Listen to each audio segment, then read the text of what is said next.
여러분, 이런 경험 있으신가요?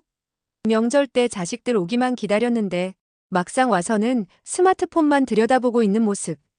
말 걸면 응, 응 하면서 귀담아 듣지 않는 그 모습 보신 적 있으시죠? 아니면 아프다고 전화했는데 엄마 나 지금 회의 중이야. 나중에 전화할게 하고 끊어버리는 그 순간의 허탈함. 혹은 손주 돌봄을 부탁받아서 1년 넘게 돌봐줬는데 정작 내가 아플 땐 엄마 우리도 바빠서 라는 말 들으신 적 있으신가요? 오늘은 조금 쓴소리 같지만 꼭 해야 할 이야기를 나눠볼까 합니다. 노후에 왜 자식들에게 기대면 안 되는지 7가지 현실적인 이유를 솔직하게 말씀드리겠습니다.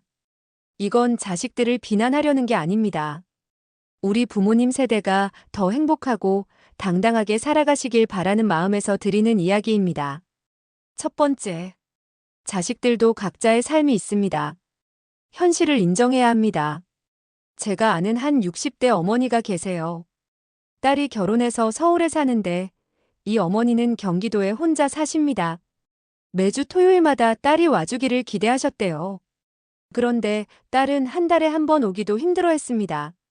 그분이 이렇게 말씀하시더라고요. 처음엔 섭섭했어요. 내가 너를 키울 때는 365일 24시간 함께 했는데 넌 왜 일주일에 하루도 못 와주냐고.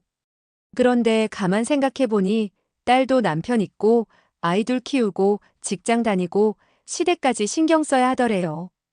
그 모든 걸 돌보면서 매주 엄마한테 온다는 게 얼마나 버거운 일인지 이해하게 됐다고 하시더라고요.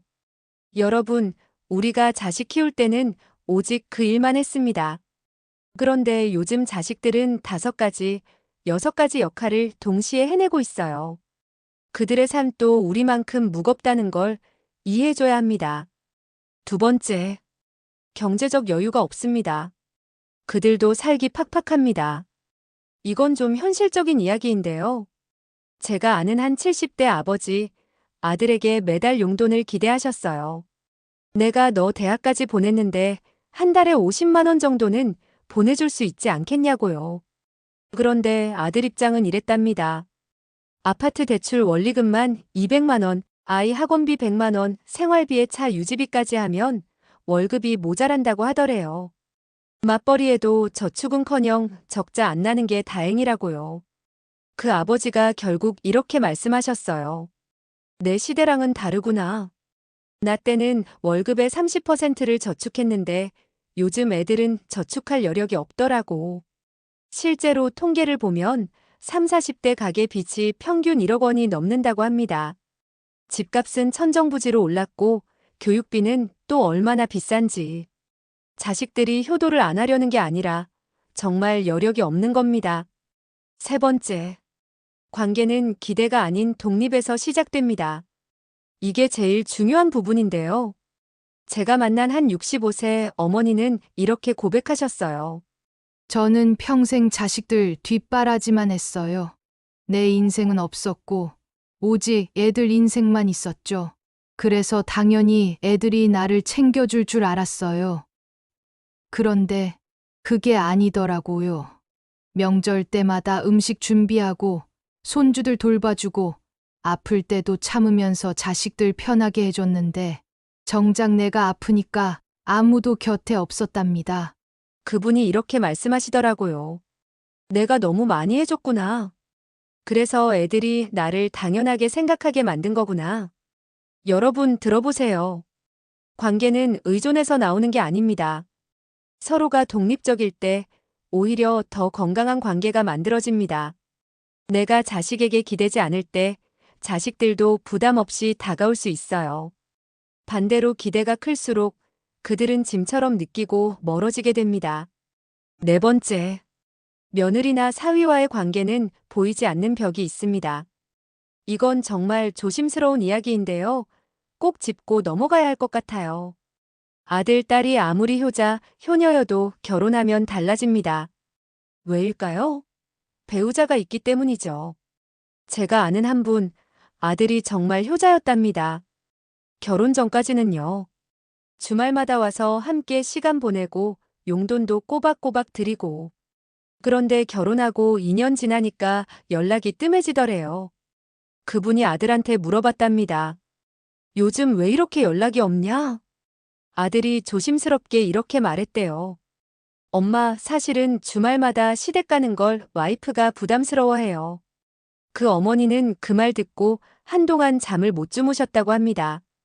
며느리 사위는 피가 섞이지 않은 관계입니다. 아무리 좋게 지내려 해도 보이지 않는 벽이 있어요.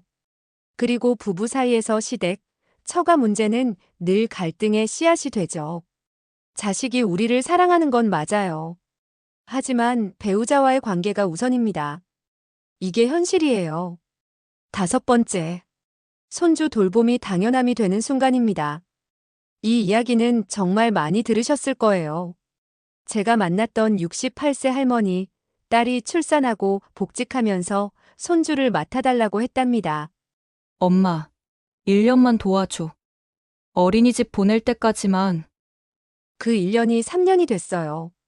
3년 내내 새벽 6시에 일어나서 손주를 돌보고 저녁 7시가 되어야 딸이 데리러 왔답니다. 그러다가 허리가 나빠져서 병원에 가야 했는데 딸한테 이번 주는 힘들 것 같다고 했더니 이렇게 대답하더래요. 엄마, 나 회사 빠지면 큰일 나요. 며칠만 더 부탁해요. 그분이 이렇게 울면서 말씀하셨어요. 내가 손주를 봐준 게 고마움이 아니라 당연함이 되었더라고요. 내가 못 봐준다고 하니까 원망하듯이 쳐다보는 딸의 눈빛. 그게 너무 서러웠어요. 여러분, 도와주는 건 좋습니다. 하지만 그게 의무가 되는 순간 관계는 무너집니다. 내 건강, 내 시간을 희생하면서까지 자식을 도와야 할 이유는 없습니다. 그건 사랑이 아니라 자기 파괴예요. 6번째, 다른 세대, 다른 생활 방식으로 함께 사는 어려움이 있습니다. 요즘 노부모와 자식이 함께 사는 경우가 많죠. 제가 아는 한 72세 아버지, 아들 내외와 함께 살기 시작했는데 3개월 만에 따로 나왔답니다. 왜냐고요? 생활 리듬이 완전히 달랐던 거예요. 그분은 새벽 5시에 일어나서 산책하고 아침 일찍 드시는데 며느리는 밤 12시에 자고 아침 10시에 일어나더래요. 그러니까 아침 준비하는 소리에 며느리가 잠을 못 자겠다고 불평하고 저녁에는 TV 채널 문제. 그분은 뉴스 보고 싶은데 아들 내외는 드라마를 보고 음식 문제도 있었대요. 그분은 된장찌개 좋아하는데 며느리는 서양 음식 위주로 해오고 그분이 이렇게 말씀하셨어요. 같은 집에 살지만 완전히 다른 세상 사람들이더라고요. 차라리 따로 사는 게 서로 편해요. 함께 산다고 해서 가까워지는 게 아닙니다. 오히려 작은 갈등들이 쌓여서 관계가 나빠질 수 있어요. 7번째, 나의 행복은 나의 책임입니다. 마지막으로 이 말씀 꼭 드리고 싶어요. 제가 만난 가장 행복해 보이셨던 70대 할머니 이야기입니다. 그분은 혼자 사시는데 매일 아침 요가 다니시고 주 2회는 서예 학원 가시고 친구들이랑 한 달에 한 번은 여행도 다니세요. 자식들한테 용돈을 받으시냐고요? 아니요. 본인 연금으로 충분히 사신답니다. 자식들을 만나시냐고요? 네, 한 달에 한두 번 만나서 밥 먹고 이야기 나누시는데 서로 부담 없이 즐겁게 만나신대요. 그분이 이렇게 말씀하셨어요. 나는 내 인생을 살아요. 애들은 애들 인생을 살고 서로 간섭하지 않고 그냥 가끔 만나서 반갑게 인사하는 사이. 그게 제일 좋더라고요. 그분 얼굴이 참 밝으시더라고요. 자식들한테 기대지 않으니까 섭섭함도 없고 당당하게 살 수 있으니까 자존감도 높으시고. 여러분, 내 행복은 자식이 만들어주는 게 아닙니다. 내가 만드는 겁니다. 오늘 이야기 어떻게 들으셨나요? 마음이 좀 아프셨을 수도 있어요. 하지만 이건 자식들을 원망하자는 게 아닙니다. 현실을 직시하고 우리가 더 현명하게 살아가자는 겁니다. 지금부터라도 이렇게 해보세요. 첫째, 경제적으로 독립하세요. 자식에게 손 벌리지 않아도 될 만큼 준비하세요.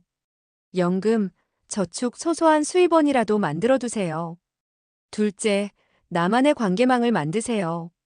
자식만 바라보지 말고 친구, 동호회, 봉사활동 등 나만의 사회적 관계를 만들어 가세요.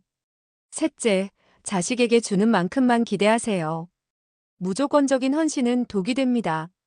내가 줄 수 있는 만큼만 주고 기대도 그만큼만 하세요.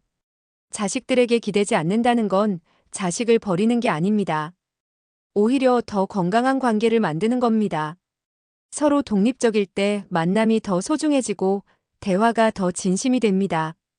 여러분의 노후가 자식 눈치 보지 않고 당당하고 행복하게 빛나길 진심으로 바랍니다.